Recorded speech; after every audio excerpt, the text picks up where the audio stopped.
সবাই কেমন আছেন? গত 4 মাস যাবত আমি কোনো ভিডিও আপলোড করতে পারিনি, কারণ এই 4 মাস আসলে আমার জীবনে অনেক কিছু ঘটে গেছে। আপনারা দেখতে পাচ্ছেন আমি এখন বিবাহিত, মানে কিছুদিন আগে আমার বিয়ে হয়েছে। তো কিছু কারণে আসলে ভিডিও মেক করাও হয়নি, আর সেগুলো আপলোডও করতে পারিনি।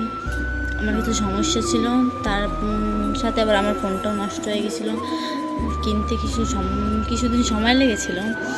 তার কারণে আপনাদের সাথে দেখা হয়নি, আপনাদের নতুন ভিডিও দেওয়া হয়নি। কিন্তু এখন যেহেতু সব ঠিক আছে, তো এখন থেকে আমি রেগুলার ভিডিও আপলোড করব। সবাই একটু সাপোর্ট করবেন, আর আগের মতোই ভালোবাসা দেবেন। সবাই ভালো থাকবেন।